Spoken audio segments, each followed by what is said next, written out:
A journey to the end of the earth. I fell in love with ice, which is a really silly thing for a Wisconsinite to say. For a grade school music teacher from a small Wisconsin town.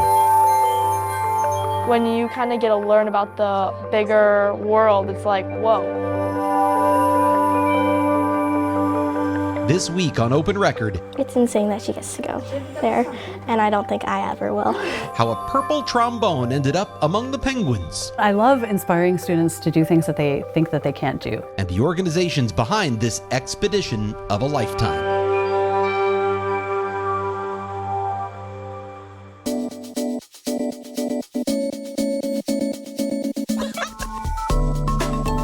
From the Fox 6 studios, this is Open Record. I'm Bryan Polcyn, and I am joined by Sarah Smith. Hello, Sarah. Hello. And we are joined once again by Fox 6 Wake Up news anchor and feature writer extraordinaire, Carl Deffenbaugh. Hi, hey, guys. Carl. Good to be back with you. Welcome back. We got another great one today.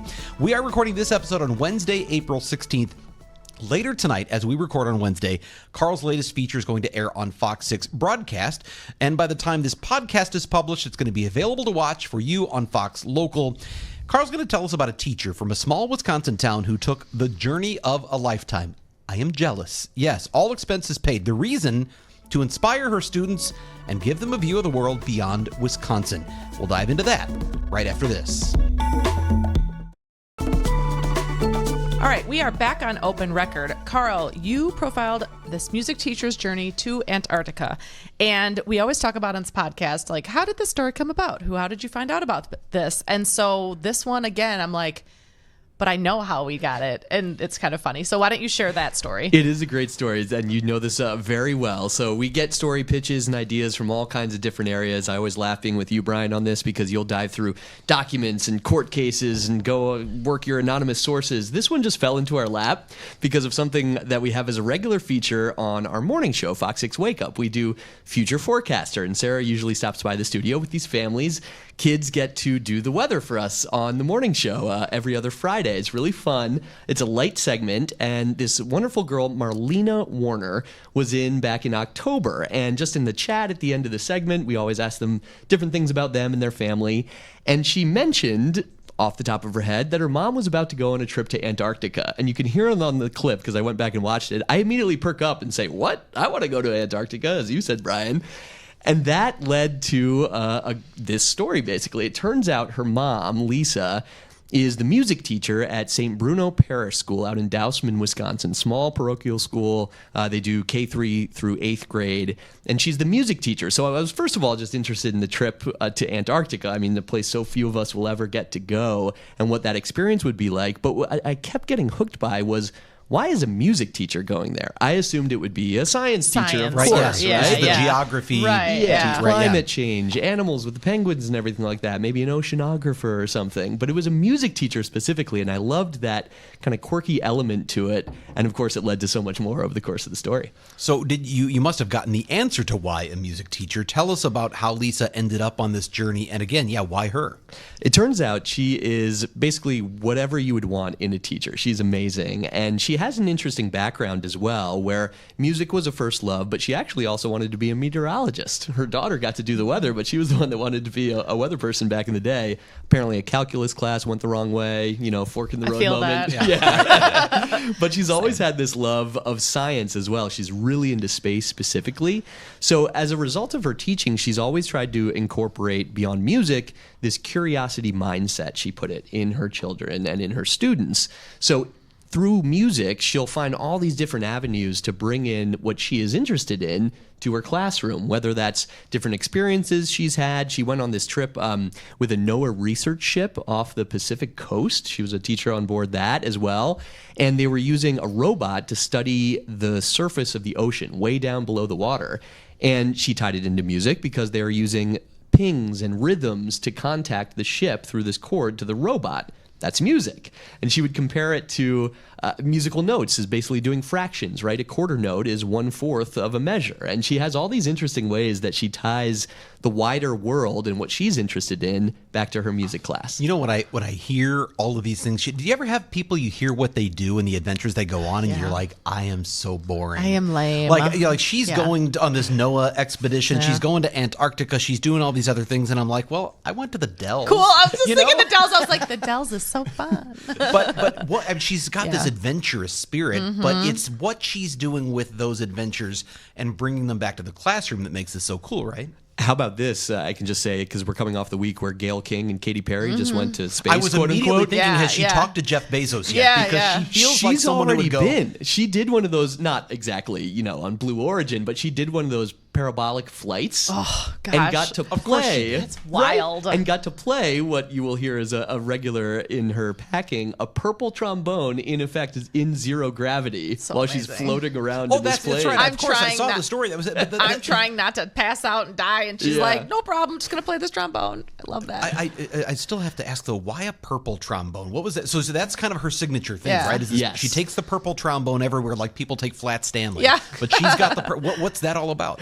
The color, I'm not particularly sure. I believe she's a proud UW Whitewater Warhawk. Oh, so I think the sure. purple is from there, I'm Sure. assuming. Yeah. The plastic trombone is for a couple parts. First and foremost, packing. It's a little bit lighter than her normal instrument. Yeah. The Antarctica story specifically that we'll get to, there's a cold factor there. And if you've seen A Christmas Story, you know what happens with your mouth, your lips, and Whoopsie-daisy. cold. So I think that's part of it.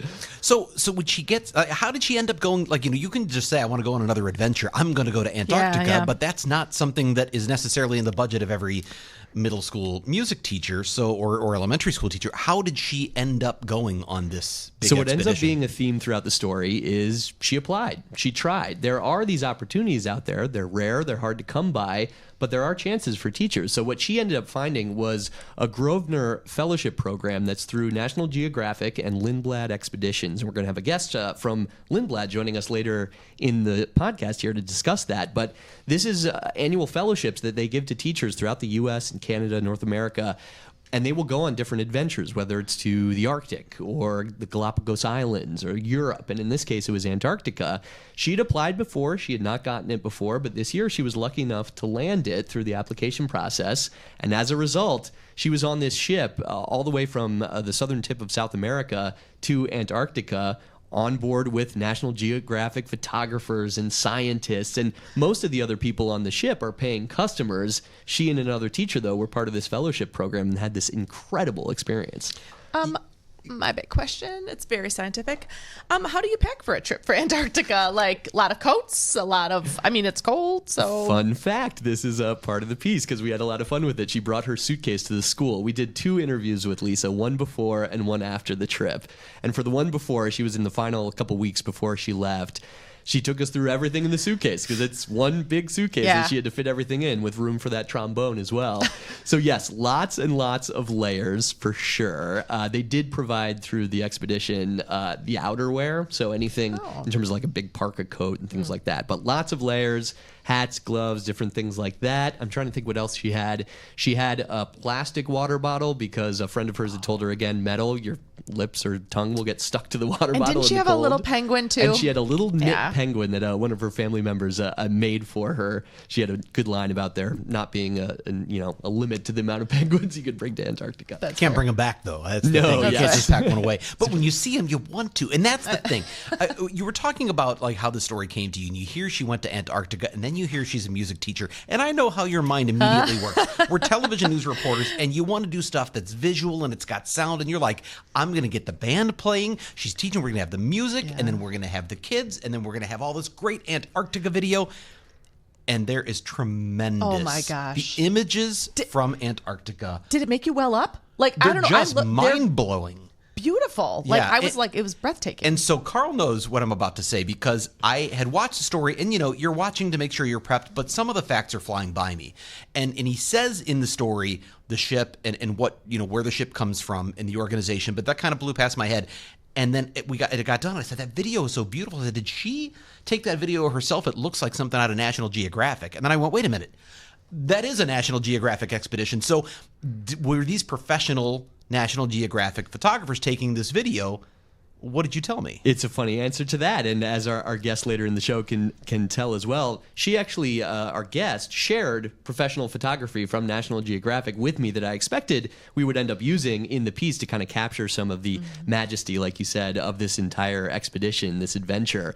We ended up using none of the National Geographic footage because what Lisa brought back, she is a talented photographer, but this is on a DSLR camera or on a cell phone, was just that incredible because she was in a kayak on the water going around these icebergs on this massive ship. Oh, I have like goosebumps just you talking about it because the video is so beautiful. Yes, yeah. and all of it was from her. So this was her experience, her eye that we could kind of bring to the piece. And you were right.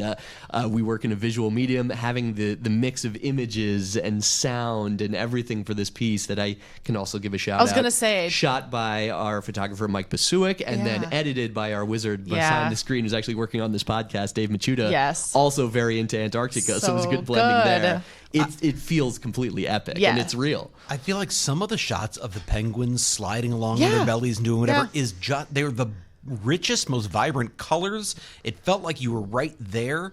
And then, I know this sounds strange to say, how can ice be beautiful? Yeah. But it had, you see, it's just white and blue and whatever. It's sort of a almost a monochromatic feel, but is just gorgeous video. Well, so to see it that well in video, I cannot imagine in person how that must feel to see in person. Well, and even Lisa said, she goes, isn't that so funny that someone from Wisconsin is like, this ice is beautiful? You know, most of the time we're like, plenty of ice and but snow. It doesn't look like that. Oh, heck no. I might have a different mindset if that's what it looked like. That's true. There's something beautiful about a fresh snow, which we know here in Wisconsin, fair. but then very quickly it turns into the sludge and the road spewing stuff off and it gets brown and everything like that. Her images, and again, specifically of the ice, just have it's an entire rainbow all in the color blue, the different shades and depths of the colors. And she said one of the more fascinating things was how it would change over the course of her journey. So it was about a 2-week trip she was on, I think about 10 days in Antarctica specifically. And if you caught it on a bright sunny day there at the Southern Hemisphere, she said it was almost like the Caribbean. The shades of turquoise or ocean deep blue that you'd see around these icebergs was that level. And then it would shift the next day and it's gloomy and it feels again like this epic Antarctica expedition where the ice and the clouds and the snow just take on all these grays and deep blacks and everything like that. So the shades and range that she saw over this trip was fascinating. I have a couple of other questions about in Antarctica and then what happened when she came back, but we're going to take a quick break and do that right after this. And we are back on Open Record. So we're talking about this journey through Antarctica, these beautiful colors, all this sort of thing. You said she was there for 10 days. What time of year are we talking? Do you know? Because it's Antarctica, so you think it's going to be extremely cold no matter when you go, but there are seasons there. And it is funny, technically they're in the Southern Hemisphere, so that's their summer. She went in November of this past year, 2024. Very ironically, we got our first snow in Wisconsin on the day she left to go to Antarctica. It had been kind of a mild fall before that. Honestly, temperature-wise, I think it was colder in Wisconsin during the early part of winter. We had a really cold spell than it was for her in Antarctica. But again, that's at their basically coming out of winter and spring into summer. So among the warmer temperatures that they would get down there, it's like going on a us. ski trip when you have like spring skiing, and it's like you can wear like a short sleeve shirt, but you're like, on the it's snow. 65. So that must have been a really interesting. Now that being said, I mean she's still completely bundled up because it's Antarctica, right? So their version of warm, you're still in a parka, you're still wearing all the layers and hats and everything like that, but it wasn't. You're not doing the polar plunge. Cold. No. Okay, although I think that's an option for some people on the ship. I'm not sure. Is it really? Okay. Yeah. Boy, polar plunge in Antarctica. No, thank you. Nobody can top that. I'm not doing it, but yeah, nobody can top that. So, like when I was talking to Lisa when they were here with the future forecaster, her daughter, she was like, oh, this is just such a bucket list. And obviously it's probably a bucket list for a lot of people, but why did Lisa want to do it specifically? Obviously it crosses something off the list, but there's a greater thing here that she had a goal to accomplish. And we kind of touch on that in the story. She works at a very small school. We make light of the fact that the 4th grade band practice featured all 8 members of the 4th grade that we went there to film. I liked how you said that. You said that this is the 4th grade. Yes. It's everybody. So Dousman, Wisconsin, and St. Bruno School specifically, quite small. But she, as is living proof, has this larger view of the world and has this belief that it doesn't matter where you come from. We are all connected. There is a chance for you to go and do anything you set your mind to. And she certainly has. So her kind of thought there is to inspire that into her students and show them through her adventures that look, you can do this too. There's a lot to see out there. They have they do so much beyond just this experience that she had in Antarctica. They have passports and they travel around the world from the classroom in this way. She has a screen set up that has live updates the passing of the International Space Station above them. So it'll show like when there's a passing, what astronauts are on board at the time, and she just has this ability to connect this quite small classroom with that larger world. I think about, when you have maybe your favorite teacher when you're growing up, the one that really made a difference, the one that made an impact, or the one that was just the most interesting and fun. I feel like these kids at this school are going to go on in life and go, we had, Miss Werner was fantastic. We were lucky to have a teacher Whether like that. they realize that now or not, that's certainly what I came away with is, I have that list in my own head as well, but she would be right up there if I had had the pleasure of having her as a teacher. I mean, just fantastic in the way that she's able to connect. Now, you mentioned, so it's 10 days in Antarctica, and there's a journey there and back. It's not a short journey either way, but it's a long trip. What's 9,000 miles from Wisconsin, right?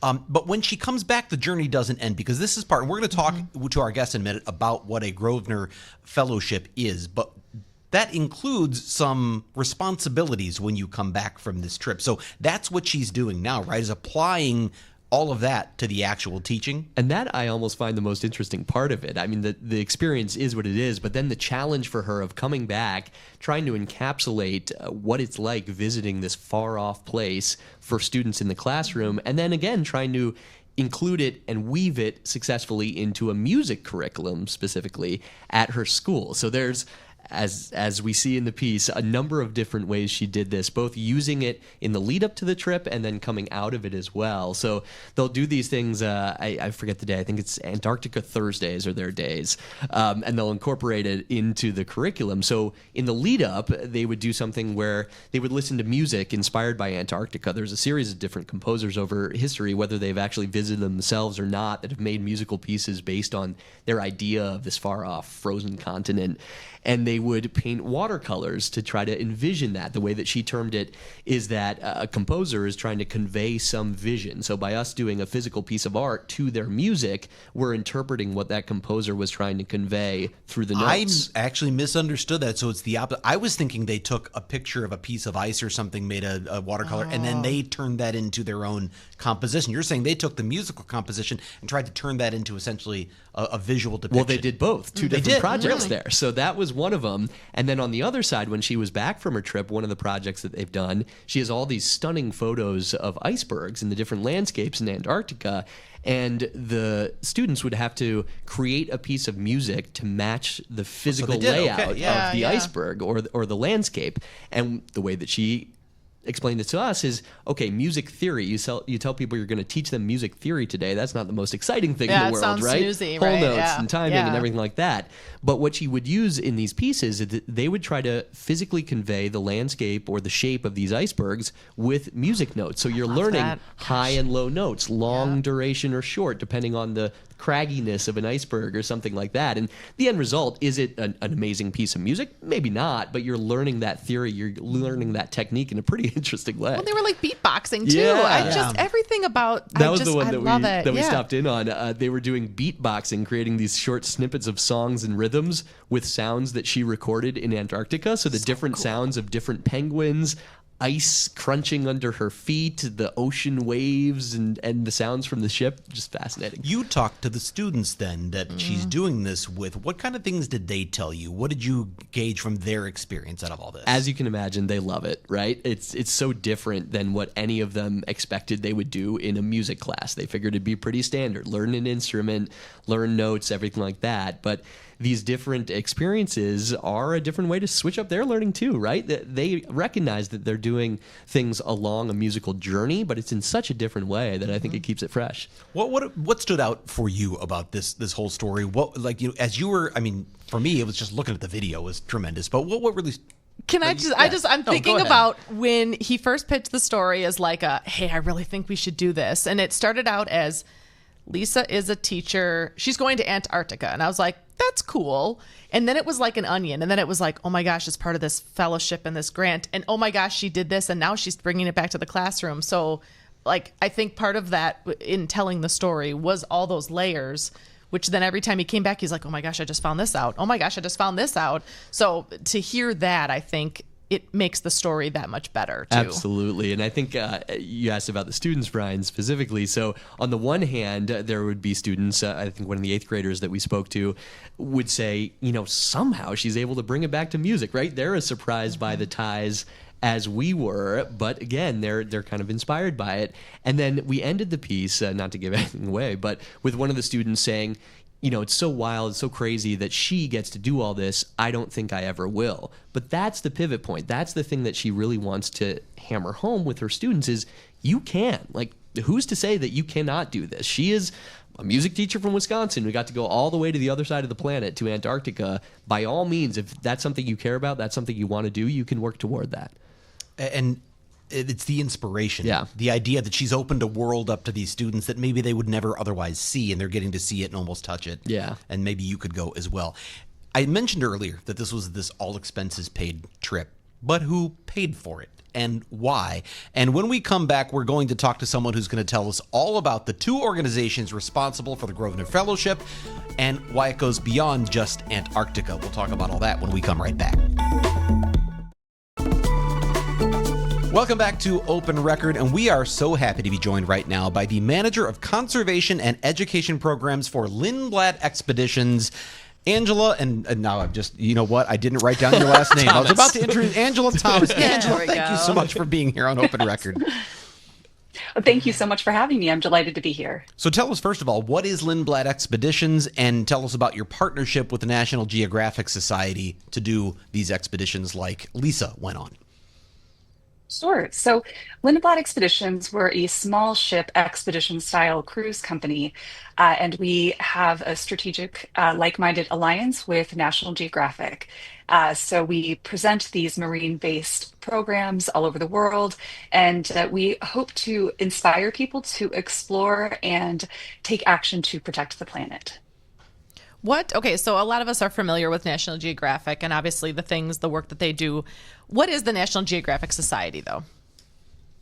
So the National Geographic Society is the nonprofit arm of National Geographic. They're a grant-making organization, and they support incredible projects and programs all over the world.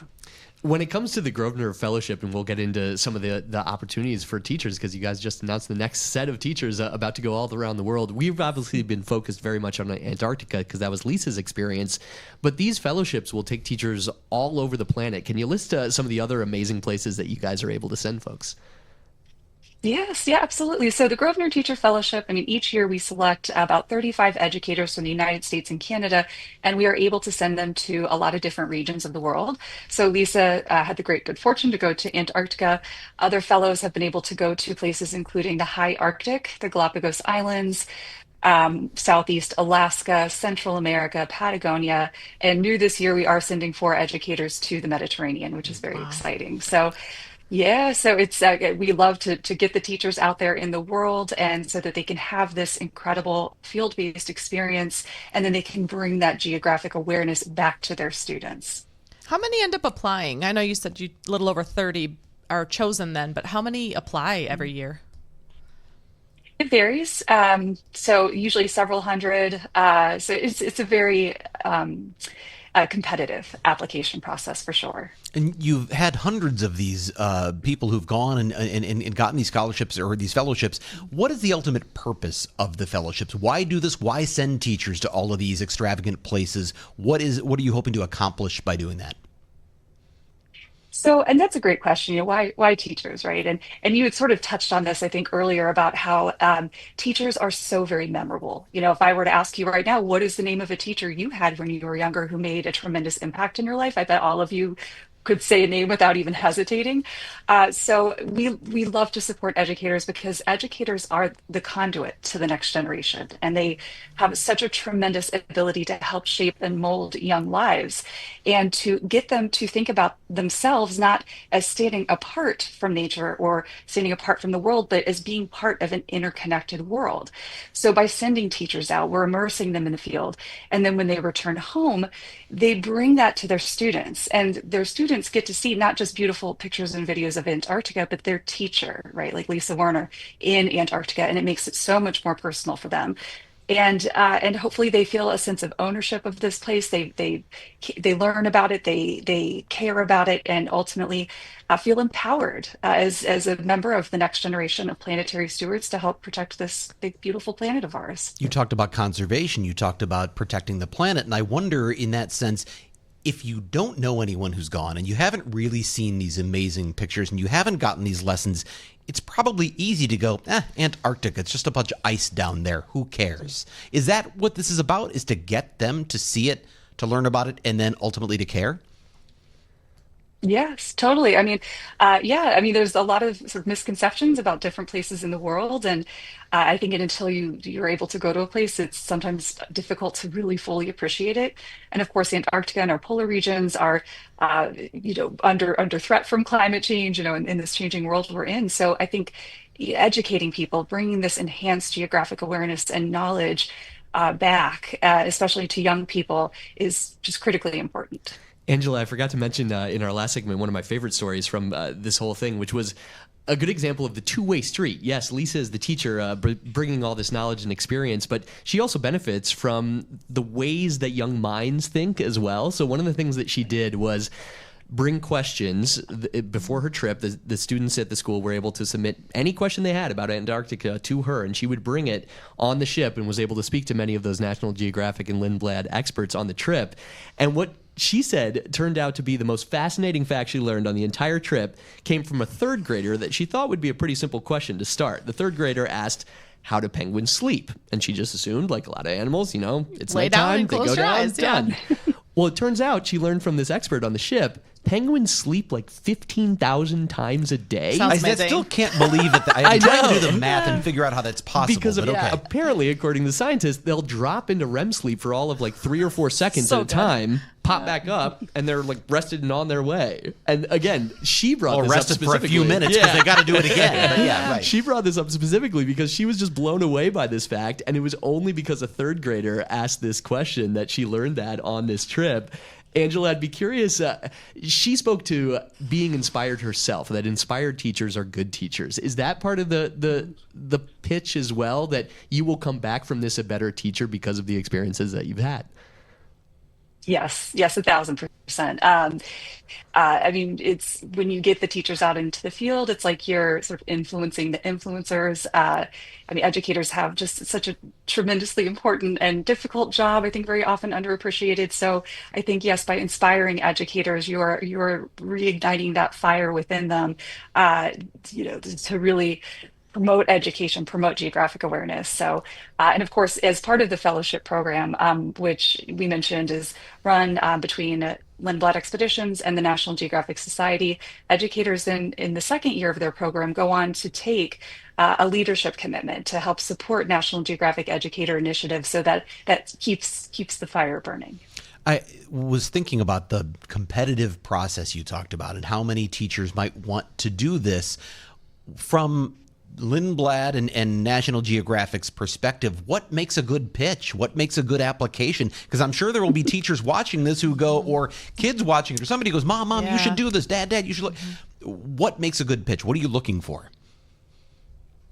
Yeah, so we are looking for educators pre-K through 12 from the United States, Canada, Puerto Rico, or U.S. Department Education Activity Schools Abroad.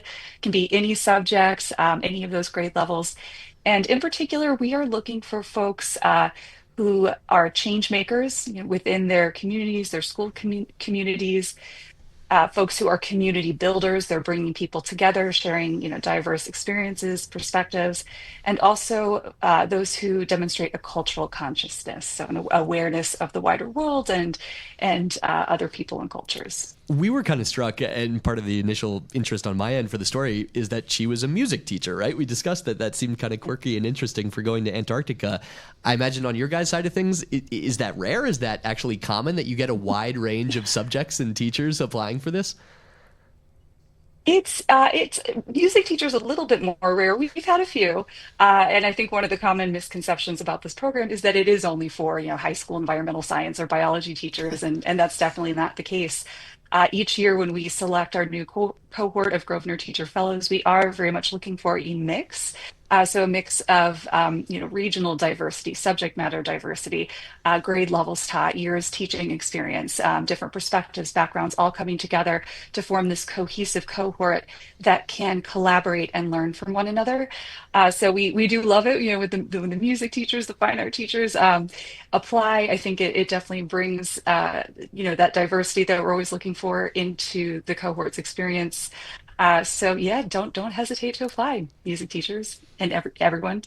Yeah, go ahead. Obviously there's the commitment from the educators for the fellowship and for the post-trip leadership stuff that they have to do.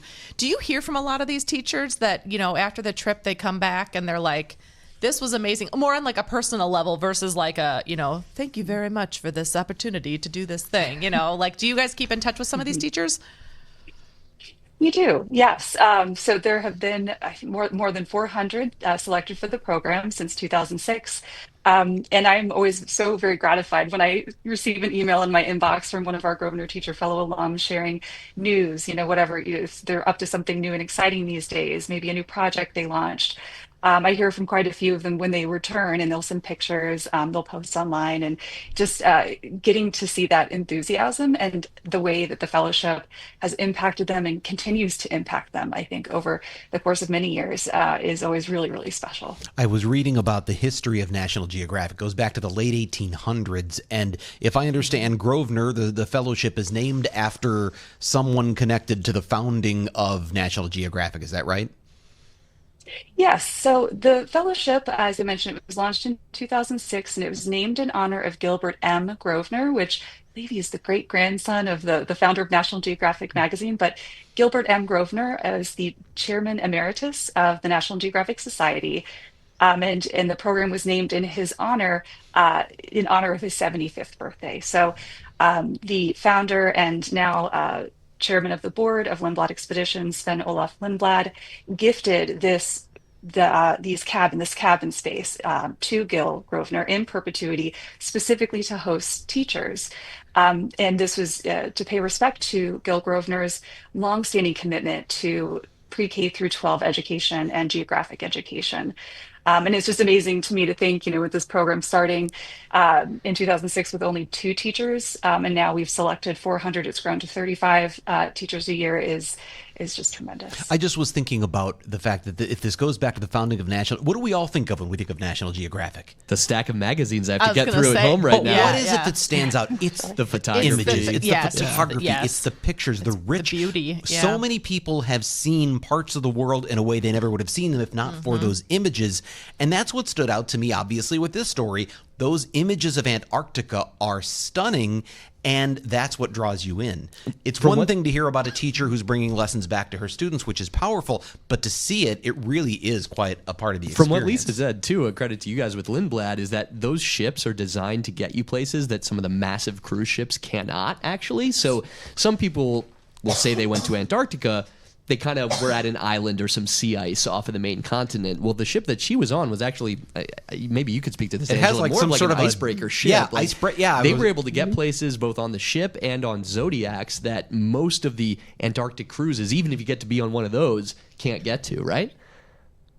No, correct. Yeah. I mean, and that's, I think, what's so special about National Geographic Lindblad Expeditions experience is that we're not one of the giant cruise ships. This is not a 3,000 passenger ship. This is, for anywhere between, 40 and 130 guests roughly. And where we're going, we don't need ports because the ships are smaller. They're very nimble.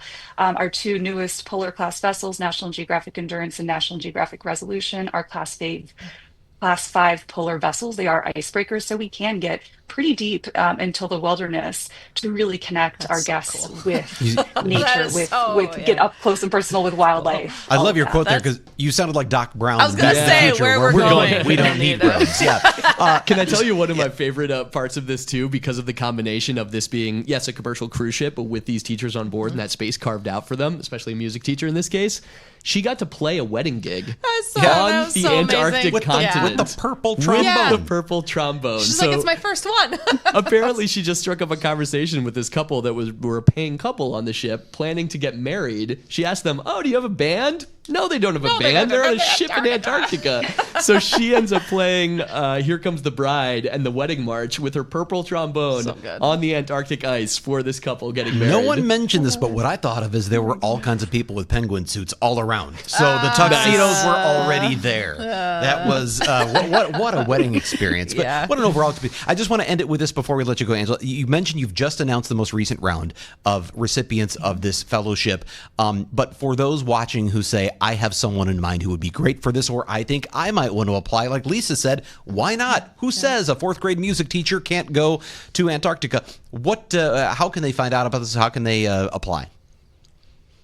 Well, I would encourage them to visit the official Grosvenor Teacher Fellowship website. That is at natgeoed.org/GTF. And application window each year typically opens in the fall. Usually the late fall closes around the first of the year. So keep an eye out on the website as we have that application launch date. Once we finalize that, we will put that out there for folks to know so you can be prepared and then submit an application once the application goes live. Where does the money come from for all of this too? To send these teachers on these Great trips? question.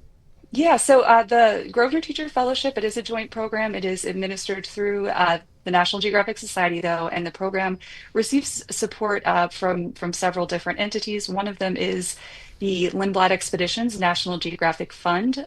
This is a conservation fund that we run on board that our travelers aboard the ships actually have the chance to contribute to if they feel so moved.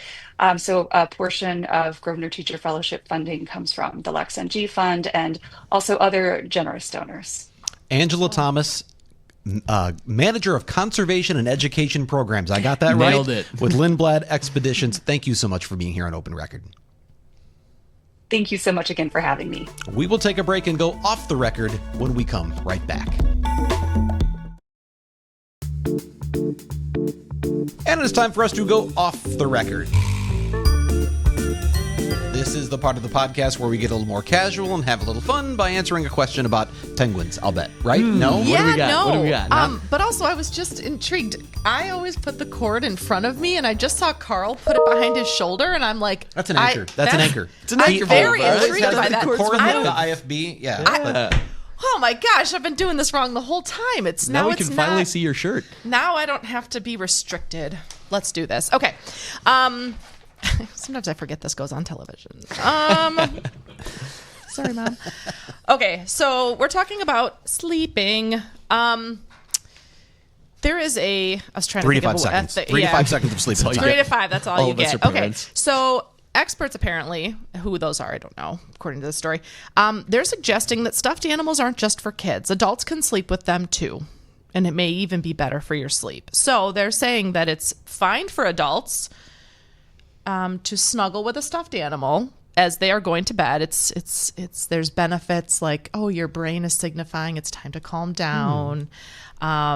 And apparently they help decrease stress. You feel more safe because you've got this thing. Stuffed animal sales actually grew over the pandemic time there. 21% were sold to adults. I don't know how they kept Wow. track of that Yeah. or like I who want to know. admitted to that. I don't want to know. know how many of those are Squishmallows. Oh, the Squishmallows. We are right. We did get in on that You conversation. stole my answer. That Yeah. was going to be mine. Okay, so yeah, I mean, okay. Do you guys do stuffed animals? Do you use a pillow? Like, what is your bed situation? When you Very personal question. And that's all the Oh, time we that's have. We're gonna wrap it up. Bye, guys. No, I can tell you that I don't have stuffed animals, but I do have I like to have a lot of pillows. Okay. So I have a body pillow that I use at home. If I go on a trip, I always ask in advance at the hotel, do you have extra pillows or can Yeah. we get some? Sometimes I literally just went on a trip. I'm going to wrap myself out. I packed, I was on Southwest with tickets that had been bought before. You couldn't fly free with the bags. I only had one bag to check, so I checked a second bag with pillows in it. No. Because I wanted my pillows. You're the problem. This is why we all but know then you have paper to bags. remember There's your no pillows. weight to it. It's not, it's not But it's adding. a brain thing. But then how do you remember to grab it? Do you put different color pillowcases on it? Because if they're white, they're matching the hotel's pillowcases. The pillowcase I had on this one had like sheep on it. It was gray. Oh, all right, which all I right. knew. So you Yeah, could I tell. yeah. Okay. All right. So you BYOP. But can't then I say- have like small, like a little small, like one that, or that- Yeah. So it's kind of a stuffed animal. It's a small pillow, like that you just. Okay. But you don't want the arm over rotating, so you got a No, little because you have to something keep. there, Yeah. right? Yeah. Okay. I can't say I have one. Maybe this is the benefits of being a morning anchor. I don't struggle to fall asleep when it's finally It's fair. time to go to bed. It's fair. Out like Yeah. a light.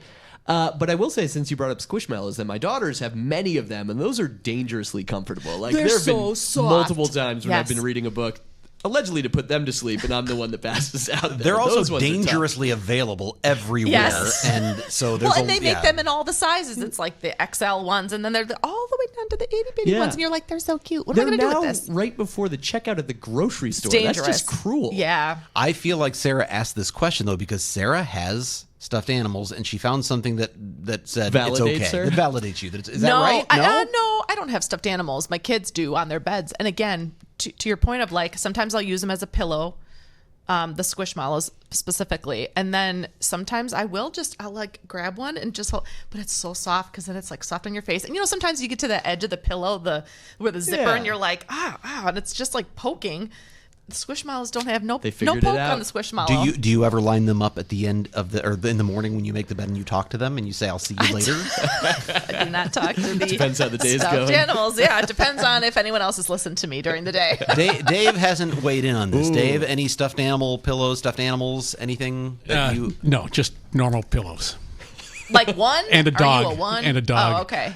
But the dog kicks. But you're not but cuddling isn't the with the dog dog, so are you? hot? No, the dog sort of cuddles with my legs. Yeah, I don't, sure, yeah. I don't really have a choice. No. Does Wait, the dog ever Dave. kick back at you? Like you're trying to get space, and the dog's like, "No, that's mine." completely. Yeah, Walter's like, right. no. Tell us a good Antarctica story, Dave, because you apparently deep dived into Shackleton like multiple years ago before I even realized I was going to present you with an Antarctica edit. Right off the top of my head, I can't. Let me tell you that when Carl first had the story and he had the script, and it was an extensive script, As most of mine are. long. And I said, he goes, do you think Dave would edit this? And I said, I don't know. But you can go ask him. And I was for sure Dave was going to be like, the thing is too long. I don't have time. I'm so busy. And instead, Carl came back and was like, turns out Dave loves Antarctica and he's so excited to edit this. And it turned out great. It was awesome. It was Yeah. very cool. Do you have another? I we've do. got a few more Sure. minutes. I didn't What's your know next? how long we Wait, were can going I to tell you why Lisa isn't joining us for this podcast? Oh, yes. Oh yeah. Yes. Oh yeah. How about that? Okay, so it's all building to this big Antarctica trip for our featured teacher here. At this point, she is already on her next adventure. This same week, she is in Senegal in West Africa because, Dang. once again, she applied and she got a Fulbright scholarship. It's like Teachers for Global Classrooms. Yeah. So this is not through the same. No, this is because totally you can't different. do it Totally twice, right? The different. Grosvenor Scholarship is a one-time believe thing. so, Yeah. yes. So she's like, I got to find the other programs, and So instead, now she's in Africa, West Africa, about to play her purple trombone on the 5th continent that she has played it on. well, that's Carl's next feature is when she comes back with her stuff from telling Senegal. That's What else all do you I have? got. You got Well, another, I have another one more, OTR, but yeah? then, okay. So, got 2 minutes. Okay, so we were talking, I saw this the other day, and I feel like we've talked about this, but I don't know. New audience, Carl. Hello. When do you panic about charging your cell phone? I'll tell you that the... I don't. Okay. So okay. I run out sometimes. All right, good talk, guys. 34% say that they get worried when it gets below 20%.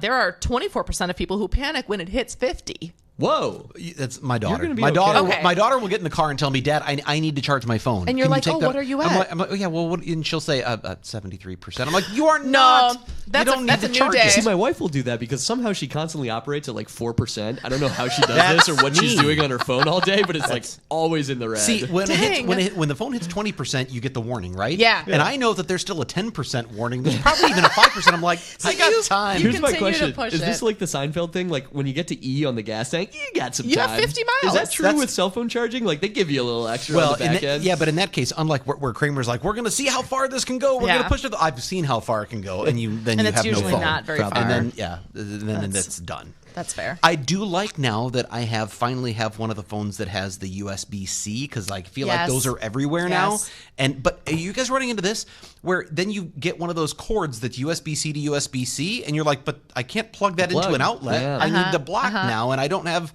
So that's driving me crazy. I'm like, oh, I got a charge cable, but it doesn't. That was very fit. Seinfeld also. He's That's- yes. driving me crazy. Yeah. So anyway, that's it. I don't know. I'm looking I up at the have- I time. have We no got more like 30 more questions. seconds to kill. Do you Say sleep something. with a Number one blanket? travel Oh. destination. Oh. So Antarctica would maybe be up there from a number of people. Where Yeah. would yours be?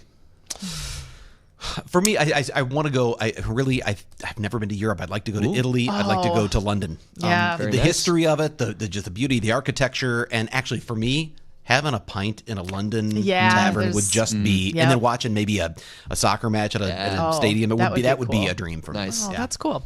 I feel like Turks and Caicos would be. Whoa, all right. Or like, is that where they have the Those, like, little over huts water. on the Oh, yeah. water? Yes.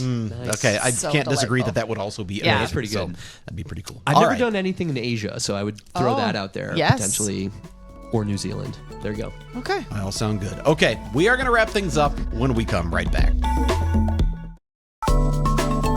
That is all the time we have for today. If you have a topic you would like us to discuss on Open Record or an issue you think we should investigate for Fox 6 News, send us an email to FOX6 Investigators at Fox.com. As always, thank you to the people who make this podcast possible. Sarah, Carl, thanks again. Dave Machuda back there. Kale Zimney, our chief photographer.